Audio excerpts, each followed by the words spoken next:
Hi students! Alright, I have my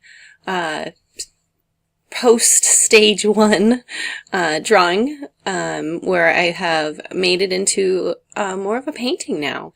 It has some of the main values and colors and shapes refined pretty well. I've got it zoomed in really good because I am now into the finishing touches, refining, and final stage before turning it in as your completed painting. So one of the big things that you should do at this stage is spend a lot of time just looking at it, just looking at your painting and deciding what looks good, what doesn't, what you could change and why and how. So, you know, some different things that I noticed as I was just looking at it just now were some different areas, like the hair. I think it needs more dark. It's a little bit too yellow. It's not very natural looking. My daughter's hair is kind of a dirty blonde sort of a color, so it should be a little bit darker, I think, and it will then fit better with the skin tone, I think, if I do that. And then one of the big things that you need to do is go around the edge and remove any dark lines that are showing up still, that are like just sketch lines that maybe no longer have a place in your drawing. You know, there might be a couple of these that I leave because it's like a nice dark value there that I'll just incorporate into what I do. But then anything like this, like for example, this dark edge around the back of the head, that's very cartoony, and we're trying to go for a realistic digital painting, so we need to remove that. Easiest way to do that, of course, just the eraser tool. And I'm going to make my eraser tool a little bit larger. The reason why I make it larger is I find that if I use a large eraser tool, I get a flatter edge on the erase, because I only have to move it, you know. It's more of a rounded edge that you start with, so it's easier to just see, like I just go right over that and just click and erase. Oh, but there's something wrong here. Uh-oh. Let's turn off that. It's not erasing. There. So you can see that when you have a big one, it's a little bit easier. If you have a little one, you kind of have to go like this to erase, and you don't get a very straight edge on your erase. But if you're using a large brush, you just barely skim it on the edge, and you can kind of see what you're doing, because anything that falls into the circle is going to be erased. So you just really carefully only erase the parts that you need to erase. I think I had, yeah, that's better.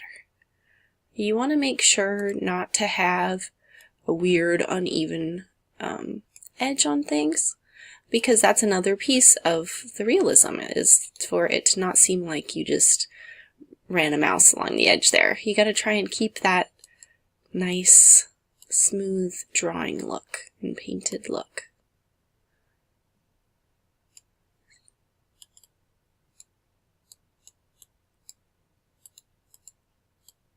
All right. Getting there. Okay, that looks much better. And a lot of other places where I can do that, you can already see. Like right here.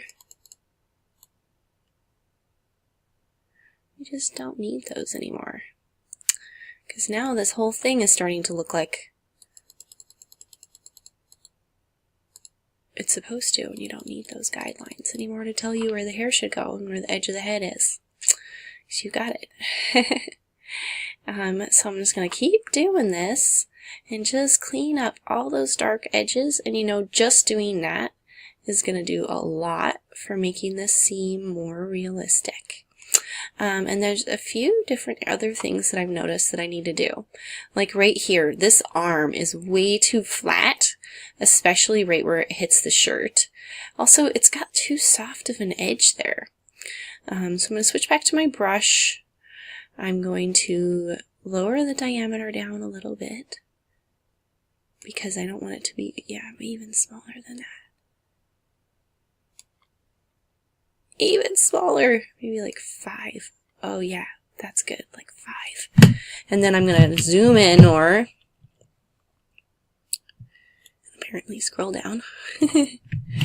Okay, so you can see that what all I've done really is drag something over the top, and I had a darker tone on the edge, but it got lost.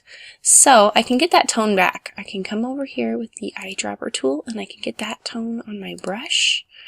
And I carefully selected this Airbrush 5. I wanted it to have, notice like each of them has a different softness to it. Though actually I think I want to go with Airbrush 1. Yeah, just for right now, for this particular exercise. And now I'm going to start going over the edge of this. I might need to get even more close up, but I'm going to see if I can do it.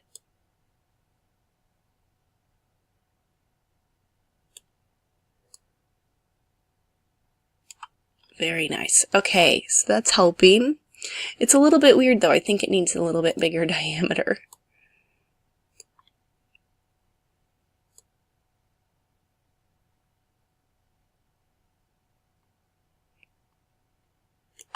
Oh, that's way, way better.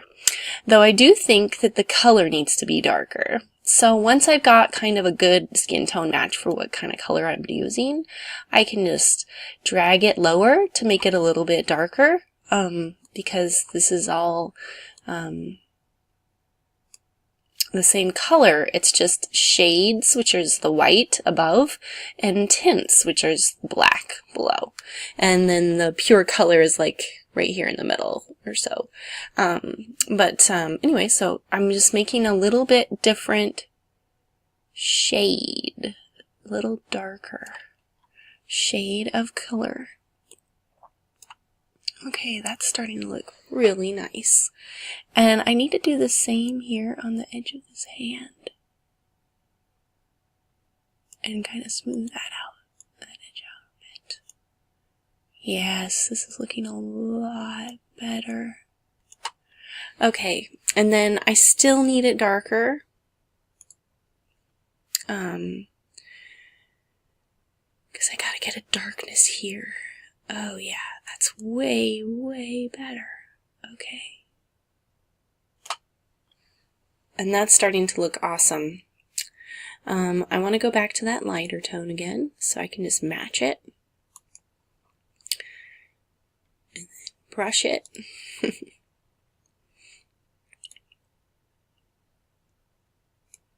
I want to use it to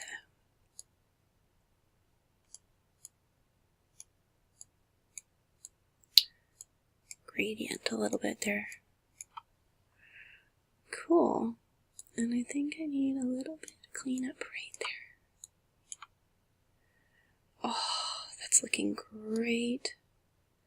Looks like I've got some kind of streaking going on there. Very nice. This is starting to look a lot better. And a really good idea is to take the color you're using in one area and start using it in other areas where the color seems off. And just blending it so that you have a consistent coloration going on. I've got another weird shadow right there that's kind of throwing off the 3D look. So I'm going to take the color that I like there, and I'm going to use the eyedropper to get that color match. And then I'm just going to kind of go over that slight dark edge there. Very good. And that arm is starting to look a lot better, which makes me happy. Because that's a hard thing, the arm and getting the skin tone the right color and then still having the correct shadows to make it look 3D. It's tough.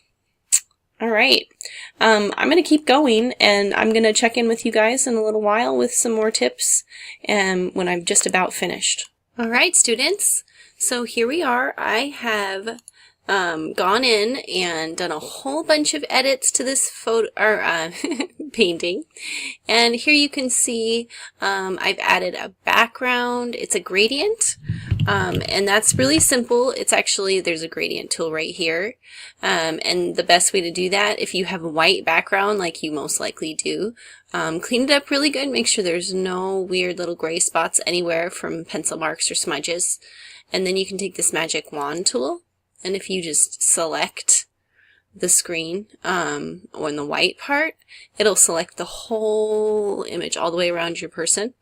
And then you can get this one. And the one I chose to make that cool, just like dark line that gets lighter as it goes further away from it, is just this second one, linear reflected. And then I also changed it so that it wouldn't get as dark. So here where it says stop alpha, that's like the stop as how dark it gets. So I just changed it to 61 from 100. 100 would make it super black, as you can see.